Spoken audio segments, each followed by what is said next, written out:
Hello everyone, and this is my review for TNA Impact Wrestling on April 10th, 2015, and, overall, I will say this was a pretty good show. I did not like how they depicted Eric Young in this particular show. I know they're trying to get him off as a deranged type character, but the way he came off in the opening promo and throughout the entire show, especially how they went with the opening promo with Kurt Angle, Bobby Lashley, and then eventually Eric Young interrupting to set up the three-way for later on the night. The way they depicted Eric Young wasn't kind of like a guy who's in a deranged state, but more of like a petulant child. Just the way he was, coming off in the entire promo and throughout the entire night, in his actions and how he was speaking throughout the entire thing. I did not like that one aspect of it. Otherwise, overall a pretty good night. The match with Awesome Kong and Gail Kim to determine #1 contendership, I thought was pretty good. It wasn't their best match by far, but it was still a pretty good match on there.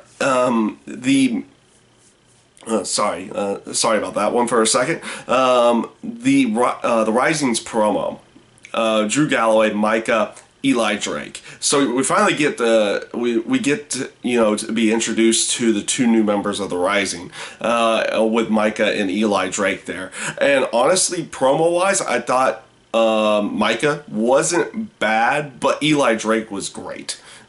He came off so natural on the mic. It was a great promo by him. I like the promo from Drew Galloway as well, setting up by the interference with the BDC, which now is really interesting. It's interesting to see that you have like two factions now, and they both are carrying flags. I like the flags that they had for the BDC actually.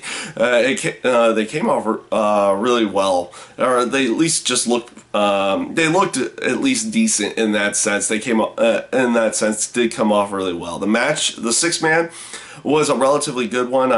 Just a good way of showing off what the new guys can do, the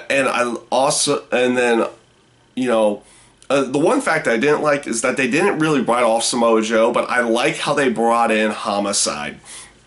Explaining that he was just on the injured reserve list. He's always been an original member, but we were waiting to call him in. And the promo after Homicide was brought in was all really well done in their backstage segment. So overall, I won't say great, but it was pretty good because we'll see where they build on there. I also didn't like the fact that they didn't really write off Samoa Joe. They didn't really give an explanation why he was gone or anything like that. So and in that case in wrestling, it happens. You don't always get a full-on explanation for everything, but it was what it was in that case. But overall, pretty good for the Rising and for the BDC storyline and going into the future. I'm also liking where they're going with James Storm.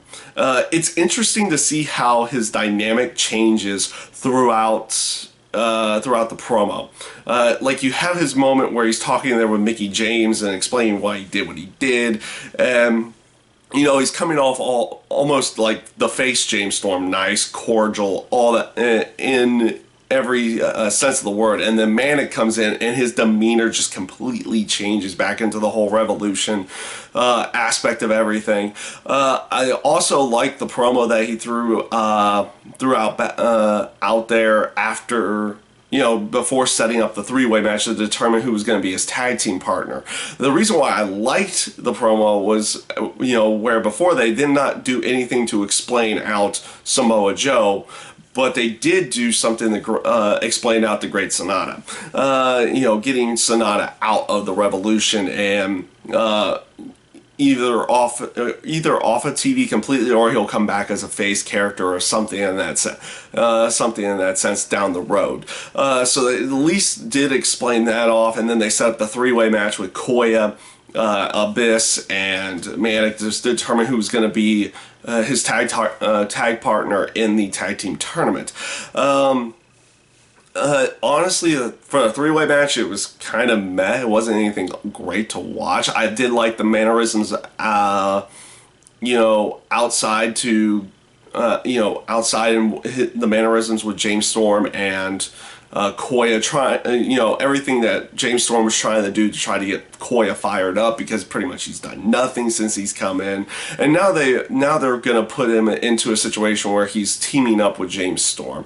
This is not a bad thing because he can, this is a good way to try to get him exposure and try to, really show off what he can do. So we'll see where they go with it, and see how the tag title tournament will be for the next week, which they did a promo with a few of the teams leading into the tag title tournament for the very next week. You had the Hardys come out to start the promo, basically, doing the basic shtick that they have never won the TNA tag titles. They want to win them. They get interrupted by EC3, and his promo was relatively good in that sense, but the aspect that they bring Bram out for his tag partner was an interesting choice. It didn't seem to fit. I don't. This one I don't really get why they're actually putting them in there. And then they get interrupted by Mr. Anderson and Rockstar Spud, also two guys that kind of don't fully gel together outside of their initial storyline with EC3, and they'll be in the tag title tournament, and then they're eventually interrupted by Austin Aries and Bobby Roode. I like the promo from Austin Aries, basically talking about how he wanted double gold and everything in that aspect. So, it's going to be an interesting one. I really don't. In the end, this promo as well just didn't really fully gel together, because like I said, you had the weird pairing of Bram and EC3 in there, especially since you already have Tyrus around there. Why can't they just go that route? So they put Bram in there instead. It's that portion of it was very weird.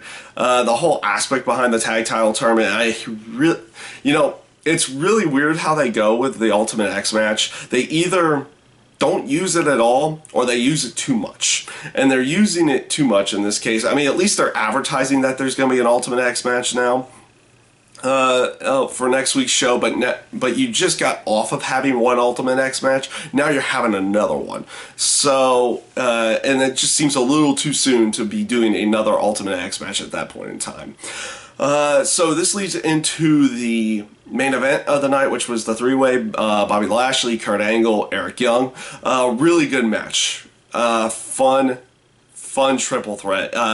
No real bad things to say about this one. I'm liking the aspect that even after the match, you have an area where, okay, maybe they're gonna get Bobby Lashley away from Kurt Angle for a moment, and then do kind of sub-storyline with Eric Young, leading into either Bobby Lashley going over and facing off against Kurt Angle, or something in the sense of Eric Young going after Kurt Angle at this point. But you have something there to continue off of, and hopefully they'll go with a sub storyline with Eric Young and Bobby Lashley, and then leading into something with the two of them going with one of them going up against Kurt Angle a little bit later on. So we'll see where they go with that. Like I said before, I didn't like how they depicted Eric Young's character, but the match itself was really good. So we'll see where they go with everything down the road here.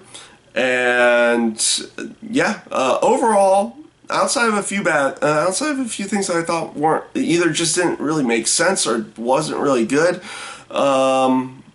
overall, a really good show for Impact this week, and that's my review this week for TNA Impact Wrestling, and thank you guys for watching.